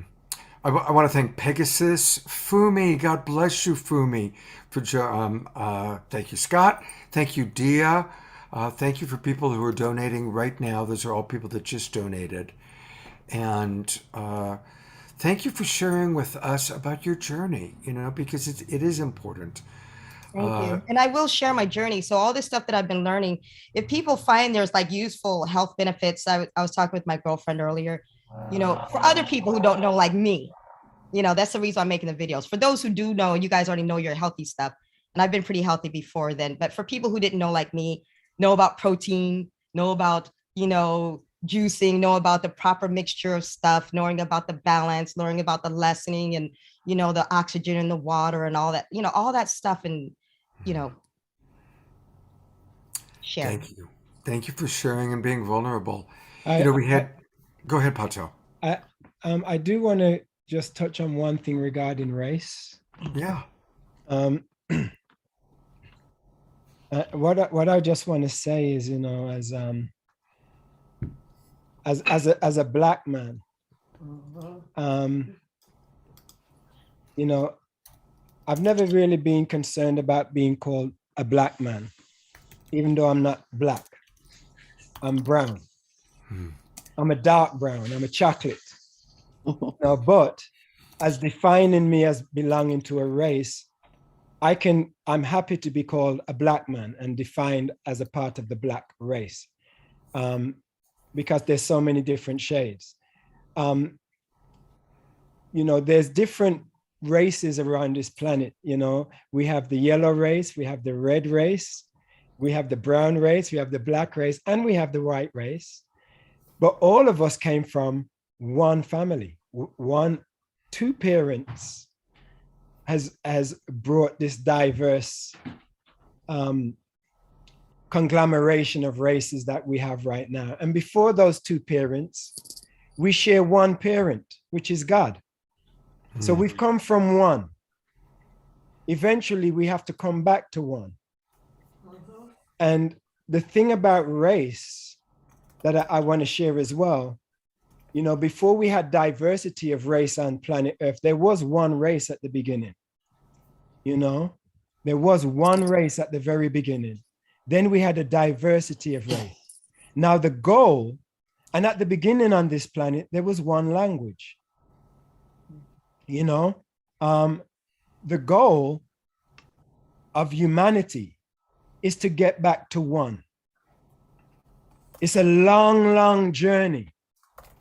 But as long as there is more than one tribe, there will be tribalism. As long as there is more than one race, there will be racism. It's in our DNA. We protect our own before we go and protect somebody else's, until we become spiritual and recognize that everybody is Ashe says that. Okay, but until humanity matures and gets to that point, which we still have a long, long way to go, obviously, we are going to have to deal with immature folks who cannot see what we have in common, but can only see from the outside the things that separate us. So what I want to get back to is saying that we have a challenge ahead of us. It's not only about race, it's about economics. We need one currency. We need to stop having an American dollar that is 300 times the amount of a Ugandan dollar. All right? and then these people go over to Africa and buy everything we have 3 times. Come on, tell the truth. 300 more, 300 times the currency value worth of what we have. And they buy the land, they buy everything for a few dollars. All right. We have to get back to one. We have to get back to one currency. We have to get back to one language. Thank God for Facebook and social media, because that's helping us. We have to get back to one human family. And we have to get back to one race. Because as long as there's more than one race, color, you're going to have division. So my message to everybody is, if you are single, go and find somebody of a different race. Encourage your children to go and breed with somebody from a different race. It doesn't have to be a black man and a white man. It can be a yellow and a black, a brown and a white. It can be any conglomeration of colors. But as soon as we confuse everybody about what race they are, the sooner racism will end. All right? Because I can't be against you if I don't know what race you are. You know, if everybody gets brown, like they say, there is a browning of America. That's why white supremacy is rising, because they see it happening.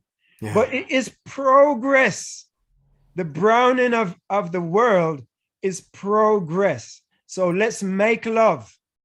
Everybody find somebody of a different race to make love to. Not if you've already got a partner. You know, if you've already got a partner, stay with your partner. But if you haven't got a partner, find someone of a different race, make love, and bring brown babies into this world of every tone, you know what I mean? And help with this fight to overcome all the division and bring us back to the oneness.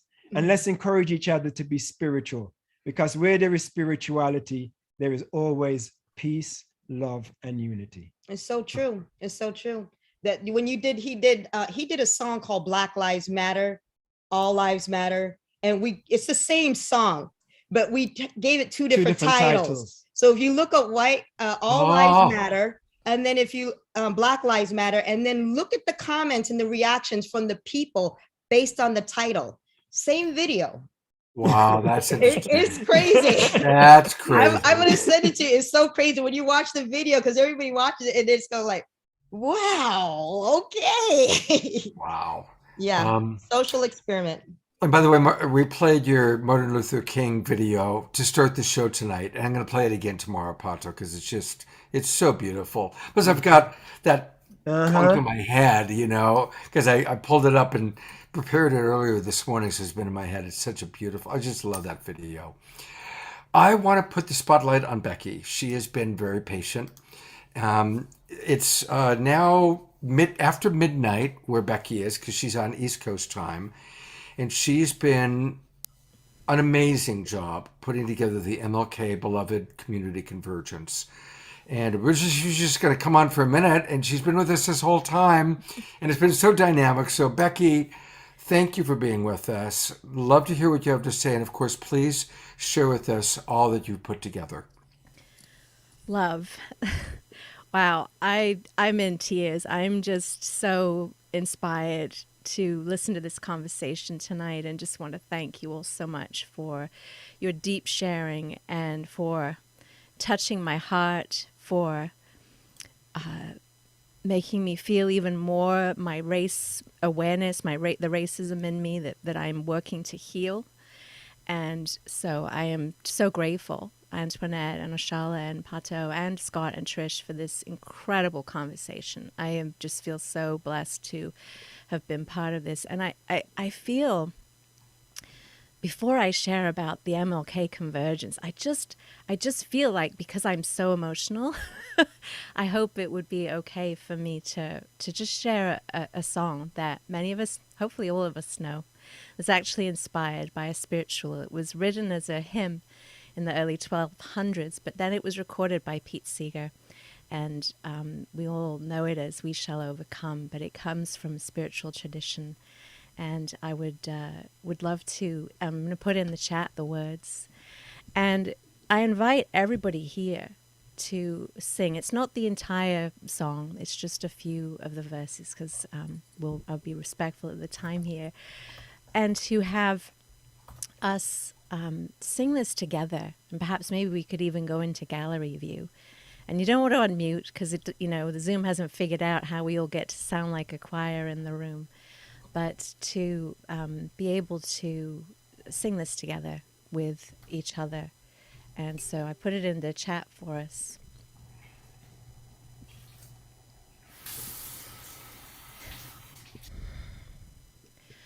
We shall overcome. We shall overcome. We shall overcome someday.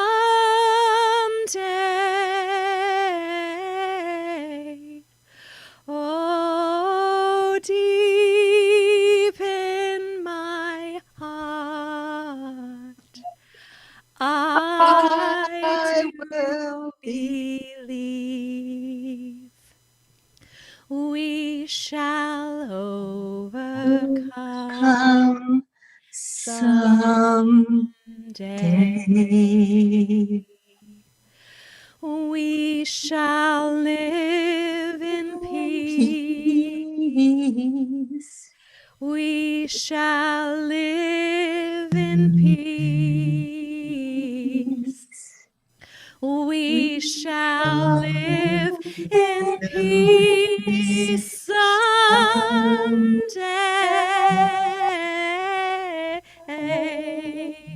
Oh, deep in my heart, I do believe we shall live in peace someday. We shall all be free. We shall all be free. We shall all be free someday.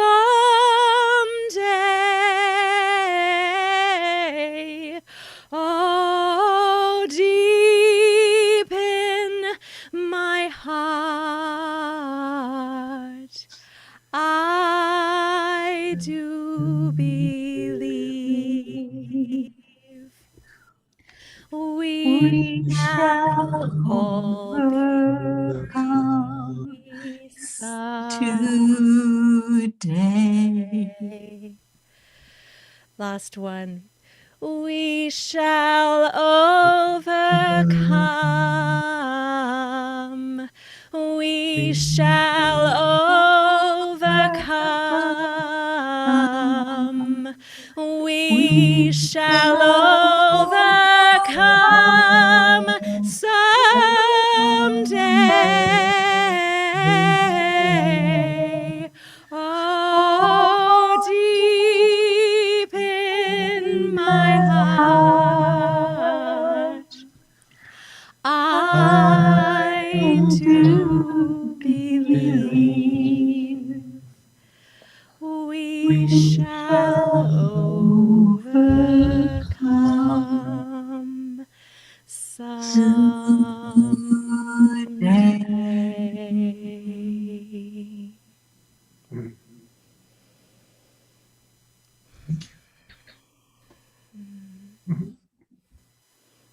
You all sounded so beautiful. You guys did. I hear you all around the world. So beautiful. Thank you so much. Thank you, I Becky. You're feel beautiful. cleansed. I feel cleansed, and I feel really so grateful to be here, and grateful to be able to share with you all about an opportunity for us to continue to go deep in the name of Dr. King as we move towards his birthday.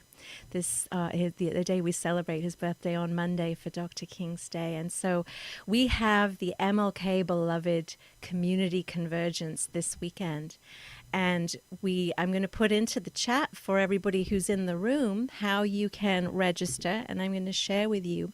We have a convergence that is happening.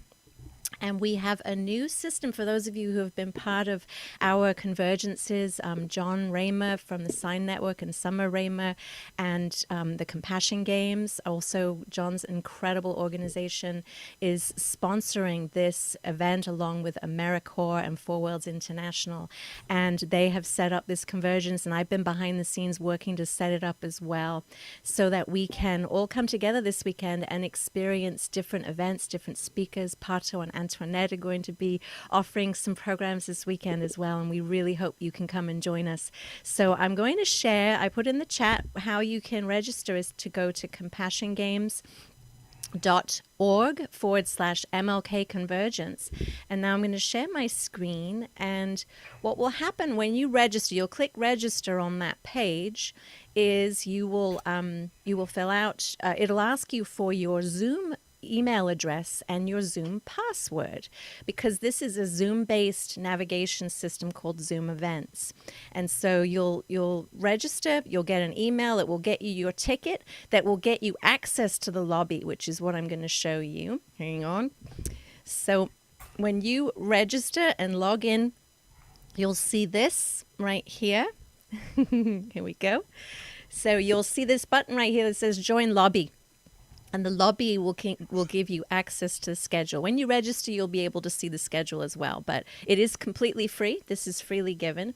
When you click Join Lobby, there'll be a window that pops up. And you click. It looks like you're going into a Zoom room, but it's actually launching the lobby. And so I'm going to share my screen so that you can see a different version of my screen, I hope. All these Zoom clicks here. And so here we go. You'll come into the lobby, and you can see right now that we are streaming this program into the lobby of the MLK Beloved Community Convergence. That's why I'm seeing myself within here. So when there are sessions going on, they will stream into the lobby. So on the left side here, you will see your navigation tools. On the right, you can pose any questions and chat in the right here. But we're going to click sessions here so we don't have to look at the box within a box. And you can see the different programs that we have coming up. And at the top of this screen right here, you'll see the word filter. And the beauty of this system, one of the many incredible things, everything that you're seeing right now is listed in Eastern time, because that's respective to where I live on Catawba, New Sioux land in Raleigh, North Carolina. So East Coast times are displayed, but when you log into the lobby, you will see them in your time, so you don't have to do a conversion. And you can filter out, so we can have a look at what's happening tomorrow.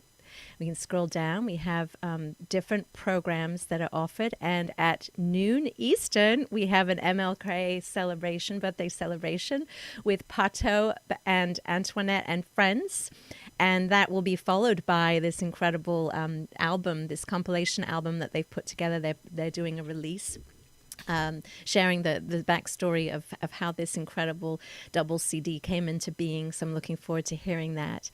And we have a documentary. We just have really broad offerings, all centered around MLK legacy, beloved community, grandmother Patricia Ann Davis, Diné Choctaw.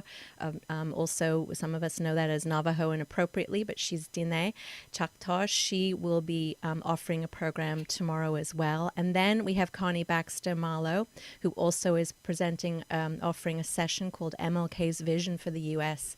of A and What Will It Take? Tomorrow night, we have a call to peace, a beautiful flag ceremony put together by Fumi John Stewart.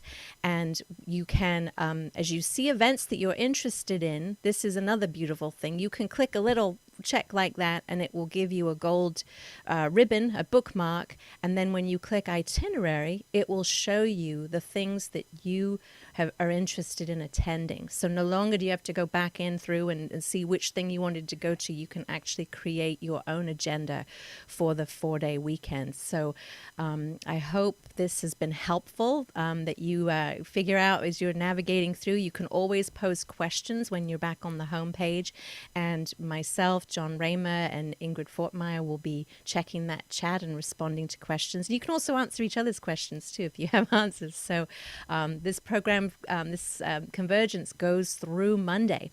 So we had an incredible opening ceremony today with 22 prayers from women all around the world, and we'll be doing a closing prayer ceremony on Monday. And so we would love everybody to join us. So visit compassiongames.org/MLK and click register.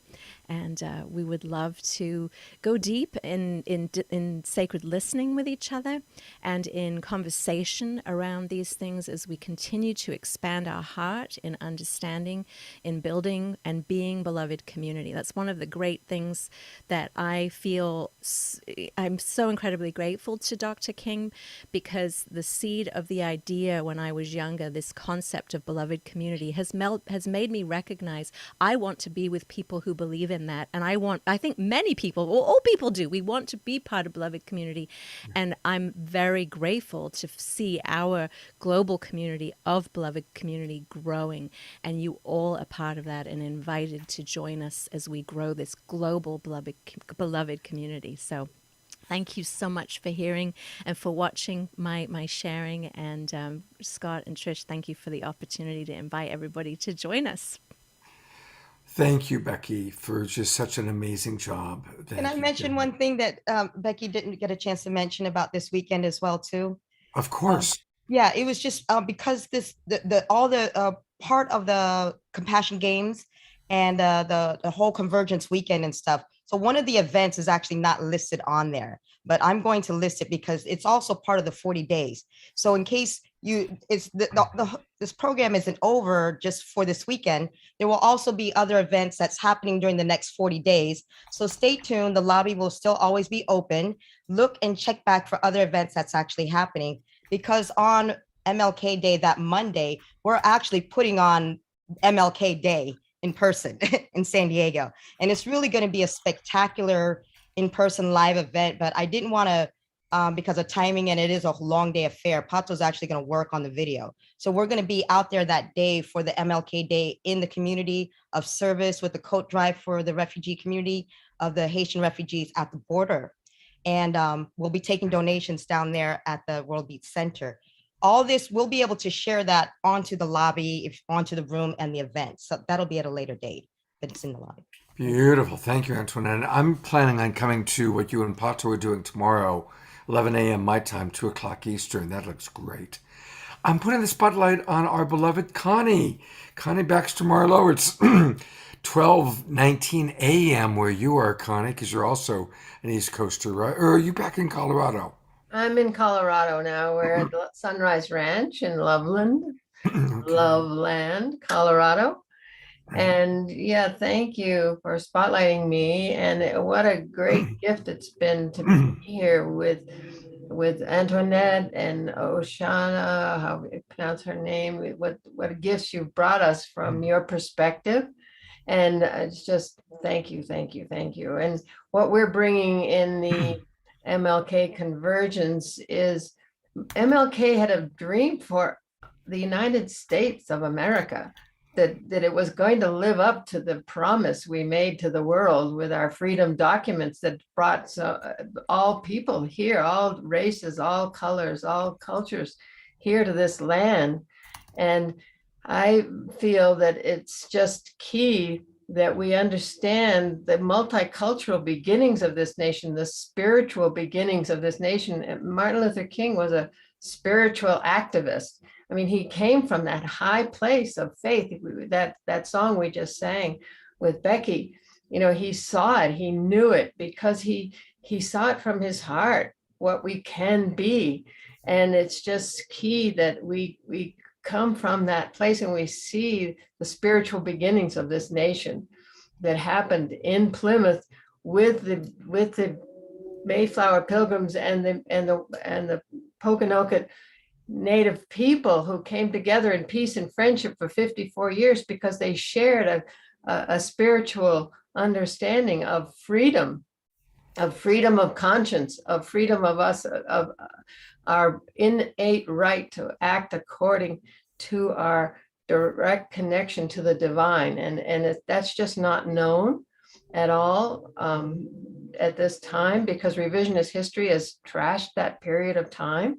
So it's the origin story of this nation, and the origin story is so key for a nation. And I feel that it has us morally paralyzed because we have shame around the founding of this nation, which isn't true. There's a little light shining there that can open our hearts and say, yeah, we've done it before, we can do it again. The light we carry is in our hearts, and has to do with us coming together, all of us, and bringing peace on earth and heaven on earth. So anyway, that's what we're bringing to the party. Beautiful, Connie. Thank you so much for what you're doing. And always, I love the programs you and Andrew do. So looking forward to seeing you in your program tomorrow. Thank you so much for that. Thank you. Thanks for being with us tonight. Well, I want to give each of our main presenters one last chance to say, and then I know that it's getting late, so we'll try and wrap up. Becky, it's the latest for you, so I'm going to go to you and give you a chance to say good night before we tuck you into bed. Any last sharings you want to? Oh, I'm just so grateful. I really, this was a really extraordinary way to begin the weekend, being here with each of you, and I'm looking forward to what's to come. And want to thank Antoinette as well for pointing out that this is the beginning of the 40 days of service. And so we will bookend our convergence with another convergence on the 25th, 26th, and 27th of February. We'll have more opportunities to experience our beloved global community here. And so big hug to you, Antoinette. I love seeing our pink, the screens, and John pointed out to me yesterday, this makes a little heart in the middle with our background. It's like, look at that. Heart, like a real heart. Like I see a aortic valve going through there. This artist, she's very amazing. You know, the work that she's done it before for the New York Convergence and the Toronto Convergence. Kara Stonehouse from the Hague Center, extraordinary. Yeah, it is. It's like very animated. Mm-hmm. I need her to come and do some graffiti on our land, along with Roshala's artists. You know, I'm gonna do a major art exhibits. You know, because Pato and I just came in. We're now landowners. You know, for our community here in Lake Elsinore and stuff. You know, so this is building the love of community in person. Mm-hmm. Beautiful. Thank you, Becky. I'm going to put the focus on Antoinette and Roshala.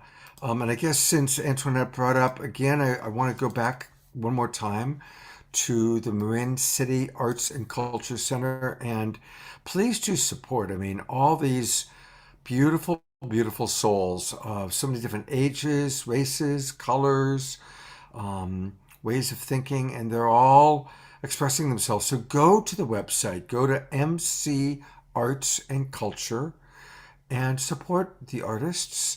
Take a look at their work, including look at the young people. I'm just going to grab, hopefully whoever I'm going to choose, it'll open up. I have a feeling something happened with the design. I don't know. Nope. Okay, it might be. But anyway, there's some other art. Yeah, this is good. This is actually, if you scroll down, you'll see the I Am Man. Look at this one. Oh, wow. That was actually Orrin Carpenter. He did the I Am Man piece, but yeah, that's incredible. Definitely a king thing. But keep going, Scott, with his. Wow. That's a pretty. Oh my God! Look, pretty deep one. Yeah, he does some abstracts, but there's a cup of coffee that you'll see on there, and Orrin's really great about taking things that are realistic. Mm-hmm. And then combining an abstract component in it. This is that probably one not is powerful. Look at that. Yeah, yeah. Yeah, but yeah, someone's been on there. Yeah, this one too. The Frida. Oh wow. Yeah, that's very. Oh, this cup of coffee. Pause on the cup of coffee. Look in that cup of coffee, right? Uh-huh. And the name of it is Can I Be Served? And if you look at it, it just looks like a cup of coffee, right? But look into the cup of the coffee. I'm Right? trying to save it. You know, it's Right. Well, you can't, but I'm just going to tell people what they see in there. It looks like steam, but it's actually people at a lunch counter. So it's back. It was inspired by Birmingham, the Birmingham lunch counter sittings. And so he called it, "Can I Be Served?" wow.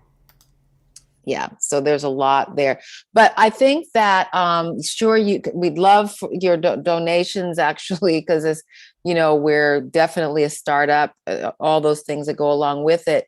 But you know, you could also take a for those of you that are artists, you can take a live model drawing group. We have that going on Mondays at the gallery. We have the audiobook club that's coming up. As I announced, we have Octavia Butler is one of the authors with Parable of the Sower. We have you know, the Kite Runner that's coming up, and we're doing another, it may be a Jack London or another Russian author that's futurism, dystopian and utopian fiction, and our you know, and we have different events that are coming up. But I definitely encourage you to sign up to take you know, some of those classes that are either online or coming in to the gallery. And you could also do a paint and sip. If you're wanting to do a paint and sip birthday party, you can you know, contact us and just be in communication with what we're doing. But yeah, so visit us online and see what we're up to. Beautiful. Thank you so much. I'm going to pop it over to my partner, Trish. I think she's still here. There she is. Trish, any final thoughts for tonight? My final thought is to really consider what was shared here, and to really step into decolonizing your brain and decolonizing your love.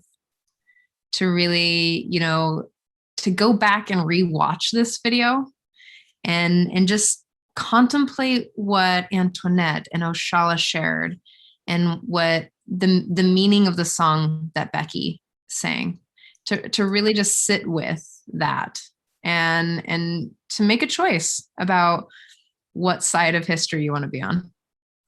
And I also invite you to look up Bridget's work, you know, the Heal Thyself, the Remember Institute. And also the other person that we're having on is Sharif Abdullah, to look at his work as well, to support all of these people who shared in their vision, and to trust that it's in love. Because if you listen to it again, if you missed it, this is all love.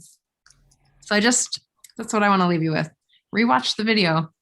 Really support these people doing this work. Beautiful. Thank you, Trish. Thank you, thank you, thank you. Thank you, Scott. Thank you, Trish.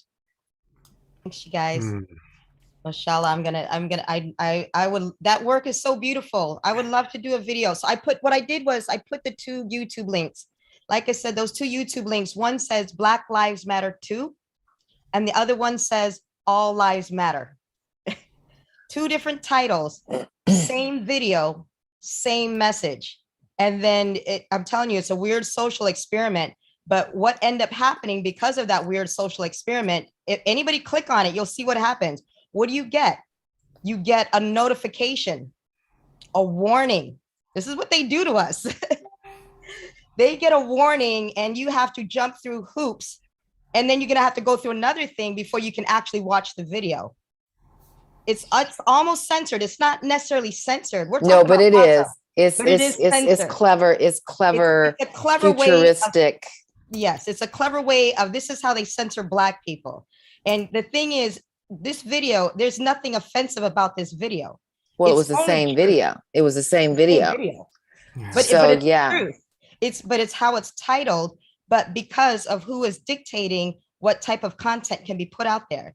You notice, because me and you will probably end up in Facebook jail more than anybody else will, you know? Yeah. So that would get censored, but nothing else won't get censored.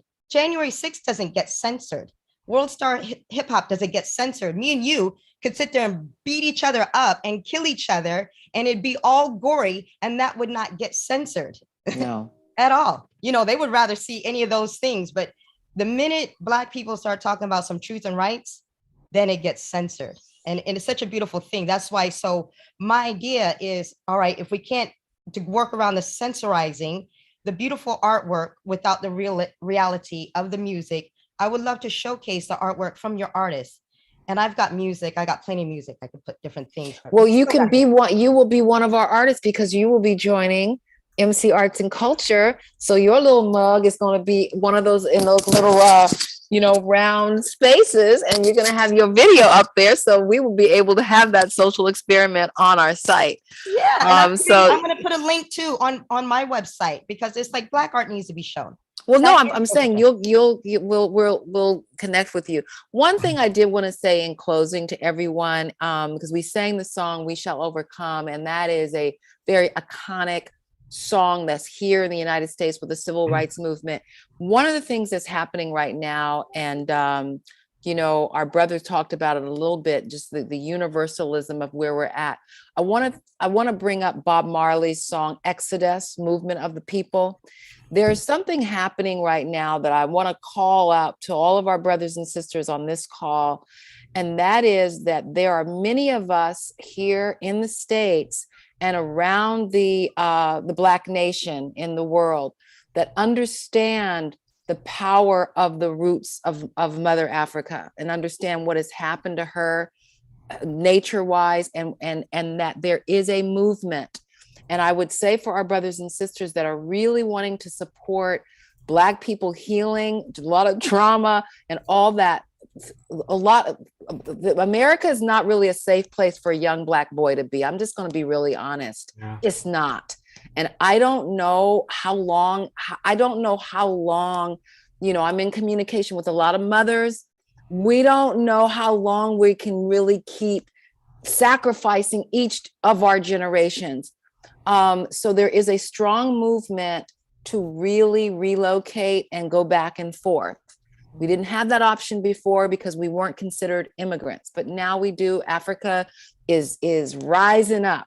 And I just want you all to be aware of that because that's like an inside conversation that I'm giving you that. The year of return with 2019 is strong, it's happening. Exodus is here.